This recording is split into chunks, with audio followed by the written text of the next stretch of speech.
विदेश मंत्रालय की प्रेस कॉन्फ्रेंस इस वक्त चल रही है प्रधानमंत्री की इस यात्रा को लेकर, आपको सीधे ले चलते हैं। Shri Pawan Kapoor, Secretary West in Ministry of External Affairs, and Mr. Arun Kumar Sahu, who is the Additional Secretary in the Ministry of External Affairs, looking after Austria and other countries in Central Europe region. With that, I invite Foreign Secretary to make his opening remarks. Sir, over to you. Thank you very much. Pawan, Secretary West, Mr. Sahu, Additional Secretary, and our spokesperson, friends from the media. Good afternoon, and thank you very much for coming out for this briefing on Prime Minister's ongoing official visit to Austria. I would start with brief opening comments and thereafter try and answer your questions on the visit. As you all know, Prime Minister arrived in Vienna yesterday evening, where he was received at the airport by the Austrian Foreign Minister, Excellency Schallenberg, whom you know Prime Minister had a previous engagement with on the sidelines of the Glasgow summit of COP26. This is Prime Minister Modi's first visit to Austria, and is also first visit by an Indian Prime Minister after a gap of 41 years. As you all know, both countries are also celebrating 75th year of the establishment of diplomatic relations this year. The visit therefore assumes very special significance. In terms of engagements, which as I said are currently ongoing, the Austrian Chancellor, Excellency Karl Nehammer, hosted a private dinner for the Prime Minister last night, and this morning Prime Minister received a formal ceremonial welcome at the Federal Chancellery by the Chancellor. Thereafter, the two leaders held detailed delegation-level talks covering the entire gamut of bilateral partnership across various domains. Thereafter, the two leaders also addressed to the press and gave their press remarks. Prime Minister Modi and Austrian Chancellor thereafter had a meeting, extensive meeting with the CEOs of major Indian and Austrian companies, focusing on the full spectrum of economic partnership between India and Austria, the opportunities that exist in various areas. During the meeting with the CEOs, the focus was particularly on green development, the digital space, including the artificial intelligence. Focus was also on the new and emerging technologies, renewable energy, waste management, water management, the startup space, and other areas of infrastructure. There were very clear opportunities that were pointed out by the CEOs on both sides, which under the direction and enablement of the two governments could be taken forward by the private sector on both sides. A reference was also made at this meeting about the Vienna startup bridge, which was set up in February 24. It has seen extensive participation of the Indian startup sector in Austria. At the bridge, I understand about 35 Indian startup companies participated. It's a very thriving and upcoming space which essentially connects the innovation ecosystem in India with the strong base of science, technology and research and the associated ecosystem that prevails in Austria. Environmental technologies, waste management technologies, clean transportation system, renewable energy, technology spectrum in these areas were in particular focus by the CEOs at this business interaction. Thereafter, the Prime Minister called on the President of Austria, They focused their discussions on both issues of importance in bilateral engagement, also touched upon the regional and global issues. Prime Minister is also met three other important people from the Austrian society. In fact, those meetings are still going on. One of them was with the Austrian Nobel laureate, Mr. Anton Zeilinger, who received the Nobel Prize in Physics in 2022. Interacting currently, Prime Minister also is with the three leading Austrian Indologists and scholars of Indian history and philosophy, Dr. Birgit Kellner, Professor Martin Genzel, and Dr. Borean Larios. As you all know, Indology has a centuries-old roots in Austria.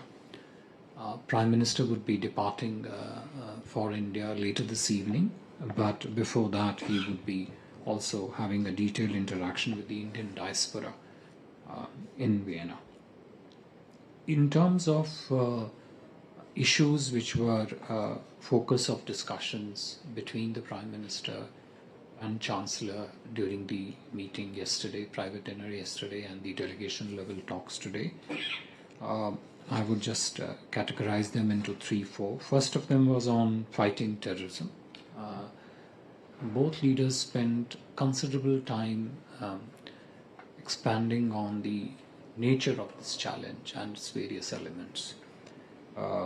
And they were very clear, one, in terms of their unequivocal condemnation of terrorism in all its forms and manifestation. They also spoke about the challenge of combating this menace, particularly the way it exists in the cyberspace, both in terms of recruitment of terrorists and also in terms of the funding mechanisms that happens through the cyber world. Cross-border terrorism, Prime Minister Modi highlighted to the Chancellor the nature of cross-border terrorism, the challenge of cross-border terrorism that India faces emanating out of Pakistan.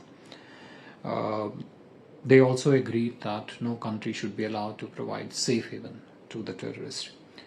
And in terms of cooperative activities in this field, they agreed that the relevant organizations on both sides should undertake information exchange and also real-time cooperation wherever the need arises to mitigate this challenge. While discussing the problem of terrorism and means to combat it, both Chancellor and Prime Minister focused on the associated problem of radicalization and what are the best ways to address it going forward. The second set of issues on which both Chancellor and the Prime Minister focused on was India-EU relationship. As you know, India-EU free trade agreement has been under negotiation for over 23 years. Prime Minister Modi and Austrian Chancellor agreed that this is an awfully long time for discussions to have been dragged on, and they agreed that this is something that both India and the EU should prioritize in terms of taking it forward at a quicker pace. They, of course, also spoke about the range of opportunities both in the economic and political space that are there in India-EU partnership, and also how India-Austria relationship positions synergetically in the overall India-EU relationship. The third issue on which the two leaders spent quite considerable time was on Russia-Ukraine conflict. Prime Minister spoke about India's perspective on Russia-Ukraine conflict. Austrian Chancellor desired and Prime Minister shared how he saw things as he assessed them from his visit to Moscow. Actually, since Prime Minister was coming from Moscow, there was an interest in knowing the view from there. You would have heard Prime Minister speak to the press after his delegation level talks with the Austrian Chancellor, where he very clearly and categorically captured the essence of India's position on Russia-Ukraine conflict. During the discussions, Prime Minister also brought out that how Russia-Ukraine conflict has also posed serious challenges to the larger world of global South and the developing countries in terms of challenges of food security, energy security, fertilizer security. And those are the things which are very crucial for the economic development of the global South countries, including India. So they spent quite some time on how those challenges were faced by the countries of the global South and the developing countries. They spent, as I said, considerable time on that. They also touched upon the recent developments in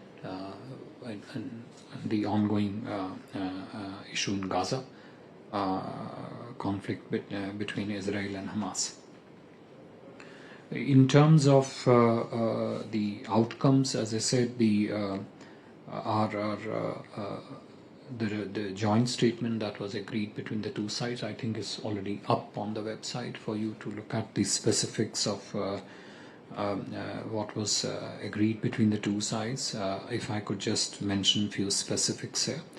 In terms of the developments in the United Nations Security Council, India reiterated support for Austria's UNSC candidature for the term 27-28, while Austria expressed its support for India's candidature for the period 2028-29. Prime Minister also conveyed India's invitation to Austria for its membership of the International Solar Alliance, which recently achieved the important milestone by welcoming its 100th member. Prime Minister also invited Austria to join Coalition for Disaster Resilient Infrastructure and the Global Biofuels Alliance. You would recall Global Biofuels Alliance was launched on the sidelines of the G20 summit held in India in September last year. Lastly, Prime Minister also extended an invitation to Austrian Chancellor, as also reiterated his invitation to the President of Austria to visit India at their convenience. The Chancellor accepted the invitation and will be working through the diplomatic channels to finalize the dates for the two visits. I will stop here and would be happy to take any questions. Thank you. Please, the floor is yours. Please do introduce yourself before you ask the question. Yeah. Hello, Sarah Emminger. I work for the daily newspaper Kurier in Vienna. We've heard a lot about India wanting to be or play a possible role when it comes to peace negotiations between Russia and Ukraine. We've heard a lot about that today. Could you give us like more details about it and about what Chancellor and the Prime Minister talked about, what options are thinkable, and could you elaborate a bit on that, please? Thank you. Sahil? So, I'm Sahil from ENI. My question is also related to the Russia-Ukraine, sir. Could you elaborate what aspects were discussed in this meeting? What were the expectations from the Austrian side, and also on the EU-India FTA? Any deadline, anything from the Austrian side, sir, if you can elaborate? Please. So this is Gautam Roy from DD News and DD India. I just wanted to ask about what the Prime Minister said about taking this ties that we have with Austria to the strategic phase and a 10-year roadmap as well, if you could elaborate on that. Yeah, please. Hello, I'm Anna Sauerl from the Austrian daily, Der Standard. And my question goes along similar lines. Also, Austrian Chancellor Nehammer today said that he was very interested in the perspective of Narendra Modi, of Putin, concerning Putin's vision for a peace process. Could you give us a little more details on what his Prime Minister Modi's vision is, or perspective is? And my second question is, there have been news bits about some friction in Moscow, and that one session was cancelled between Russian and Indian delegation, and whether you can give us some, can you tell us something about this? Or if there's any truth to it. Thank you.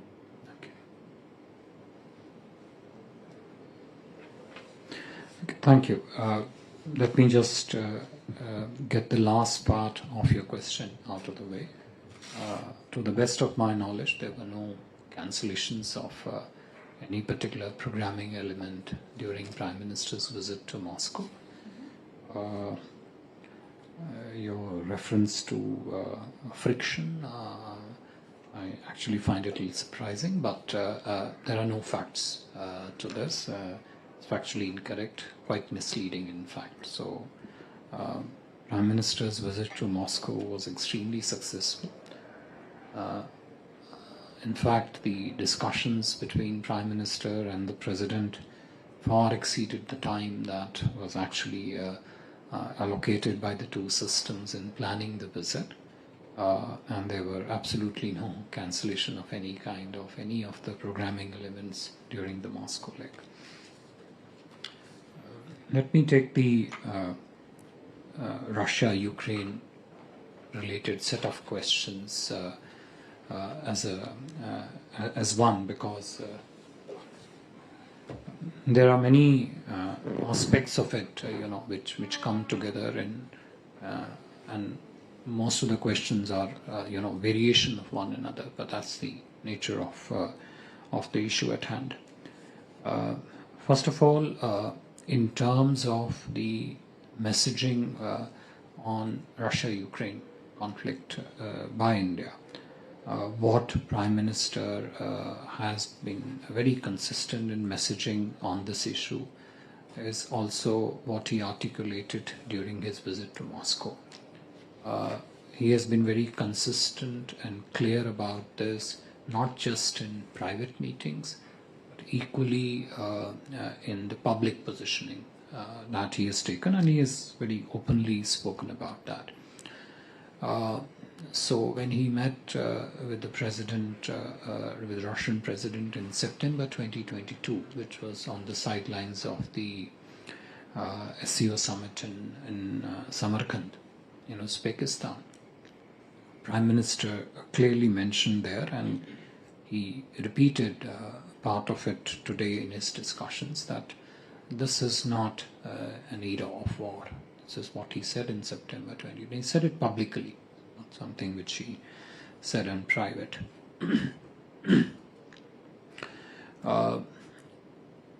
During discussions in Moscow, of which he gave a reasonably detailed account and shared it with the Austrian Chancellor also, my Prime Minister very clearly said there, and he repeated that in press remarks today to the press, roughly translated it into English. It had three key elements to it. One, that this is not time of war, which is what something is said in September 22.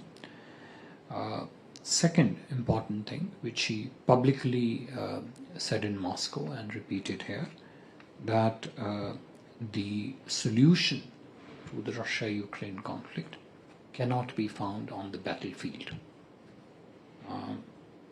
And three, he again spoke very clearly on this in Moscow and reiterated it today, that wherever innocent lives are lost, in particular children's lives are lost, those are unacceptable under any circumstances. In discussions in Moscow and with the Austrian Chancellor also today, we clearly brought out that the dialogue and diplomacy, and not the battlefront war, is a way forward in finding a solution to this. In discussing this, Prime Minister was also very clear that whatever contribution India can make in arriving at that peaceful solution through dialogue and diplomacy, we would be very, very happy to make that contribution. It is natural that all sides involved in this have to be, agree to this for this process to move forward. And this was the context in which the path forward on Russia-Ukraine conflict was talked about, discussed.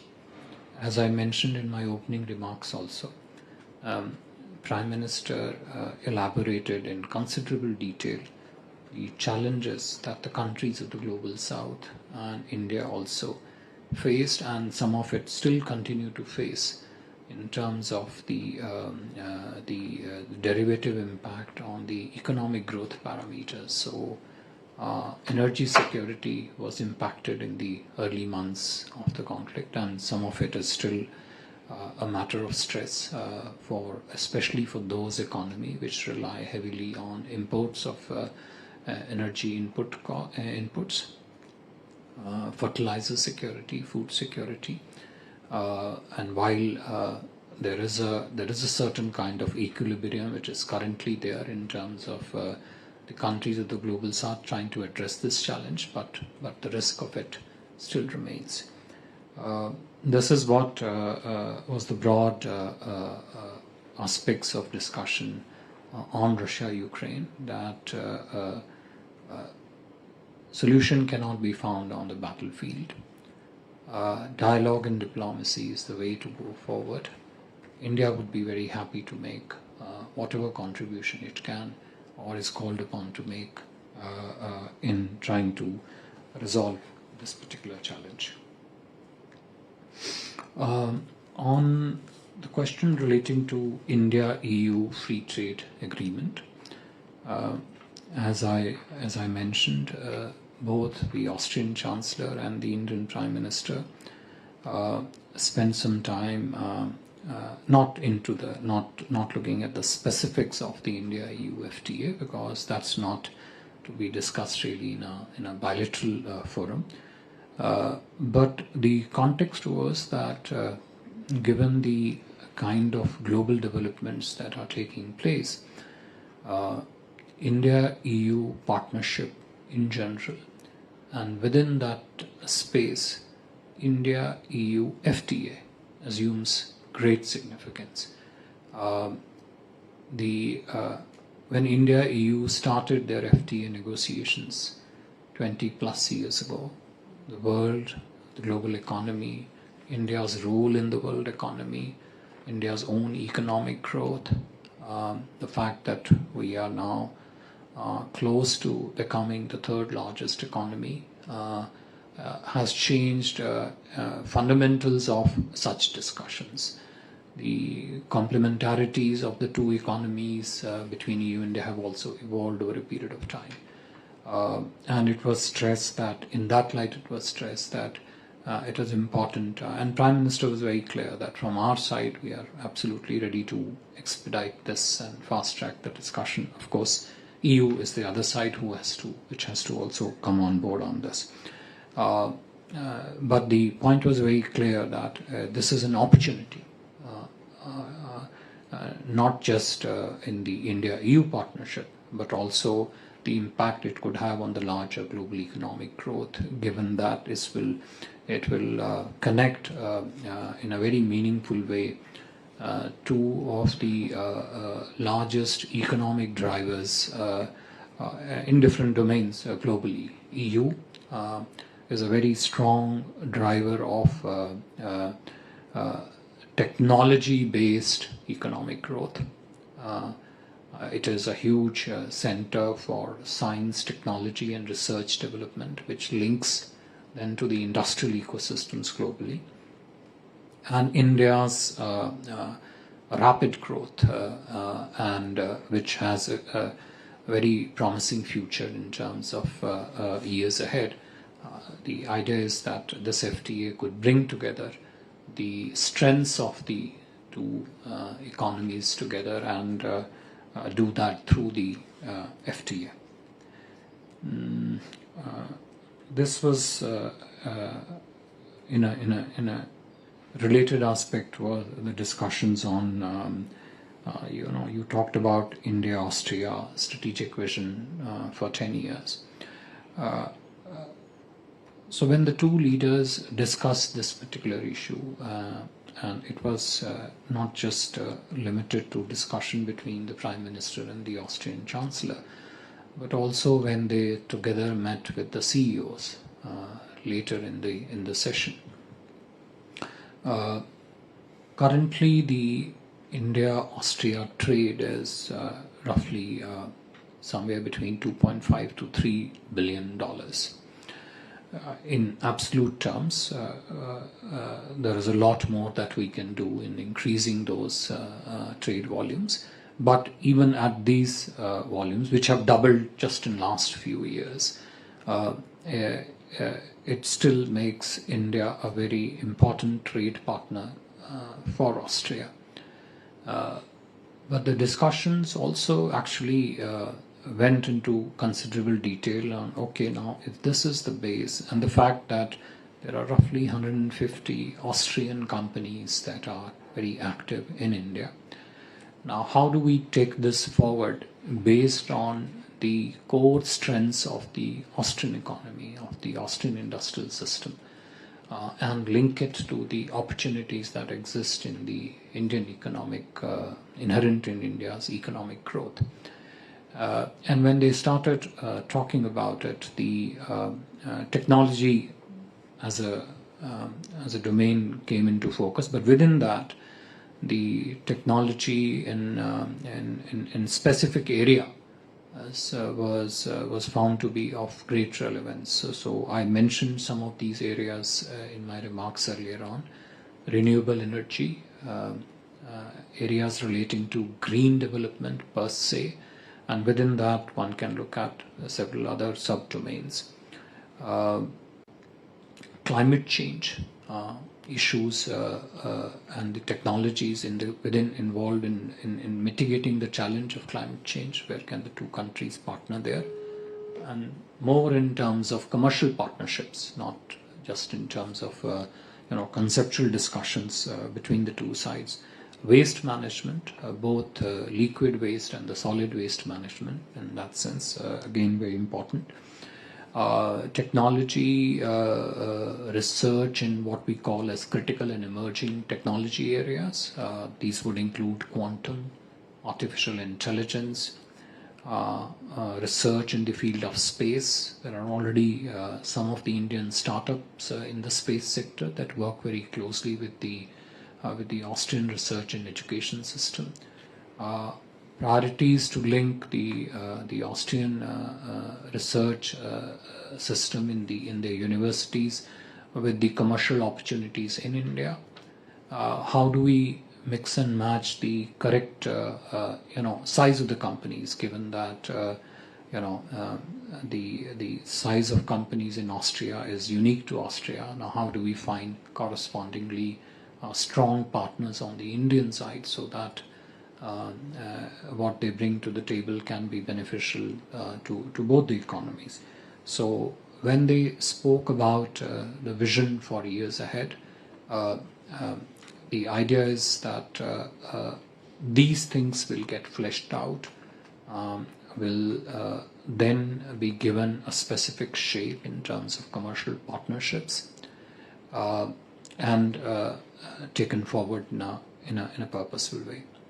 In this context, both Austrian Chancellor and the Prime Minister also spoke about the need for maybe mobility and the migration partnership, given that there are clear skill complementarities between the two economies that could be harnessed for the benefit of both the economies. So when the two leaders spoke of economic partnership, their vision where this would head, it had all these elements which I mentioned, and also this is also the sentiment which we found very clearly reflected by the business community on both sides, between the Confederation of Indian Industry, which was representing the business segment from the Indian side, and I think it was the Austrian Federal Chamber of Commerce, if I'm not wrong, from the WKO side on this side. It's an extremely promising area.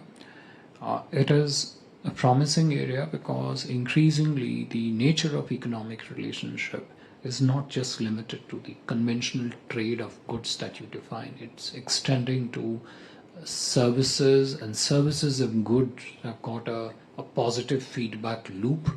The digital space, not just in terms of services, but digital products, which are conventionally, a very different space altogether, was something which they spent a good time talking about, because India's digital stack has generated a large spectrum of digital products, whether you look at digital identity-based products, digital payments-based products, customized solution which can fit into the digital needs of any country, their open source architecture, the fact that they are very secure, the fact that they do not base themselves on storing the data of other countries, combined with a huge setup relating to the data service providing network which is developing in India. This is a large space in itself, and I think is a very, very promising space of cooperation between India and Austria. So all this formed a basket of areas in which India and Austria vision was discussed between Chancellor and the Prime Minister, and, between themselves, and also with the business community. Thank you. Yes, please. Bethany Bell, BBC. You said it was 41 years since an Indian Prime Minister has visited Austria. What made the Prime Minister decide to come now? I'm Martin Eder from Bloomberg News. Two follow-up questions on Russia and Ukraine, if I may. The first question, both Austria and India have been offering a platform for dialogue and negotiations. Do you have any specific plans for meetings, or have you discussed opportunities to organize meetings between the two parties? And the second question is, you as the head of India's diplomacy, you were obviously, I assume, also in Moscow and here. What is your main takeaway from these two meetings regarding sort of your view on the situation and perhaps India's position towards the conflict? Thank you. The first request, Secretary West, perhaps he can respond to the question from the BBC on 41 years. Sure. Thank you. No, you're right. It has been 41 years, but it's not that we've abandoned each other for these 41 years. There has been contact, and much more in recent years, both in the context of direct India-Austria bilateral relations, but also in the context of the EU. I think I should mention to you that in 2020 we were expecting and hoping for a visit of the President, possibly of the Chancellor, but then we had COVID-19, which unfortunately came in the way, and then things have sort of gone in another direction. Since then, there was good engagement at the foreign minister level, several meetings, and there was a build-up. We were looking for the right occasion. We've had a series of developments in India, which had, so scheduling issues did come in, but I think the Prime Minister was keen that early in his third term he was going to look for an opportunity, and that's how it has worked out. So this was something he was keen on, and I should say that you heard the Foreign Secretary say that not only did he invite Chancellor Nehammer to come by at his convenience, but he reiterated the invitation to the President also, saying that you were planning to come in 2020. It didn't work out, but that's still very much in the cards, so please let us know, and we'll be happy to welcome you there. So it's a clear push, realizing that there is plenty more potential in the relationship. And as he said, great emphasis on the economic side, on technology, on research, scientific research, innovation. These are the areas of push. And so this is how it has actually come about. Thanks. On the follow-up question on Russia-Ukraine that you asked, I would put this across to you. Right from the start of this conflict till date, my Prime Minister has been very strongly engaged with both sides. We have also been a very active participant in the various whatever peace efforts have been going on to find a solution aimed at Russia-Ukraine conflict. At the Birkenstock conference most recently also we participated. Secretary West led the Indian delegation to that meeting, and we articulated the need for dialogue and diplomacy and finding a way forward through dialogue and diplomacy at that meeting. Prime Minister met with President Zelensky first at the sidelines of the G Summit in Tokyo, that was last year, and most recently at the G7 Summit in Italy. Then his meeting with President Putin most recently, just yesterday and day before, and also his meeting with him on the sidelines of the SCO Summit. All through this engagement, and there have also been numerous phone calls, both between Prime Minister, President Zelensky, Prime Minister, and President Putin. All through this engagement, both in terms of physical meetings at the leadership level and the phone calls, we have been urging, our message to them has always been that you need to find a way forward through dialogue and diplomacy. And in that, if they see, we are from our side have offered all support and all contribution that we can make to realize this particular thing. And of course, it is in terms of the meeting, it is actually for the two sides to work it out, because we have also maintained that for this to be successful going forward, the two sides need to, parties involved in this have to sit together and talk about it. That has been our view. We have been extremely, absolutely consistent about this, both in our private meetings and in our public articulations, and have offered, as I said, our readiness to play whatever role we can to find a peaceful resolution to this conflict. Thank you. François Murphy from Reuters.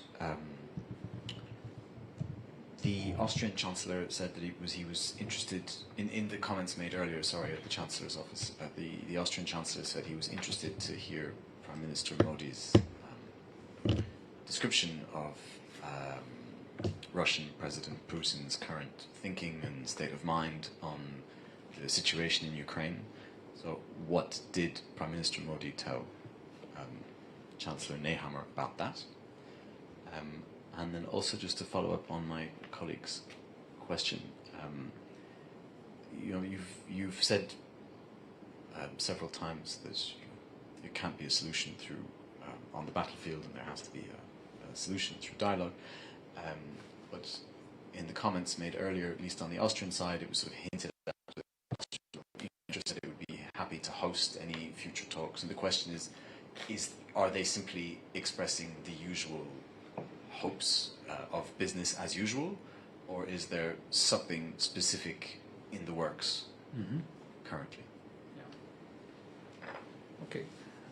Look, I can only share with you, our perspective on this, because it is very beyond a point. Looking at the conflict from our perspective, looking at this conflict from the perspective of challenges that it poses to the countries of the global south, to the larger peace and stability of the region. Whatever is needed to be done to address this through dialogue and diplomacy and not through the war is something which we've always believed in. My Prime Minister has always believed in it, and that is why this is something which has come across with a deep sense of belief. It's not something which is limited to the articulation.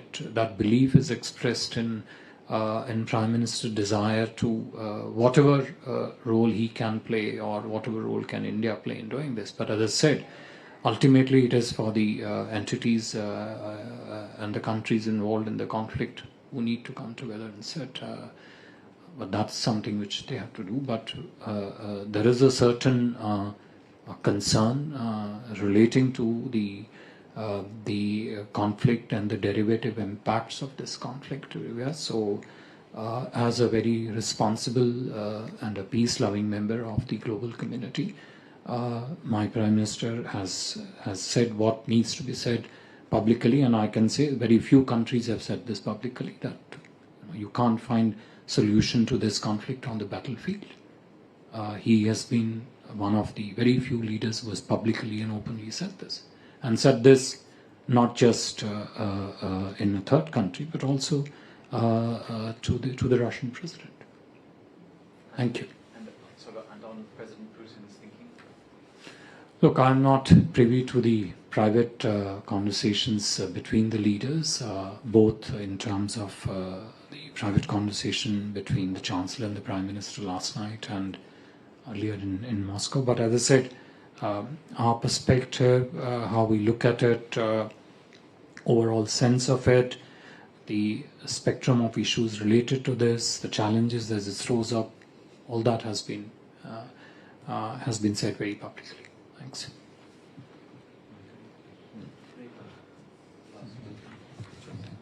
Thank you very much, ladies and gentlemen. Thank you for attending this press engagement. Thank you for your presence once again. तो आप ये सीधी तस्वीरें Austria की राजधानी Vienna से देख रहे थे, जहां पर विदेश सचिव विनय मोहन क्वात्रा प्रेस वार्ता को संबोधित कर रहे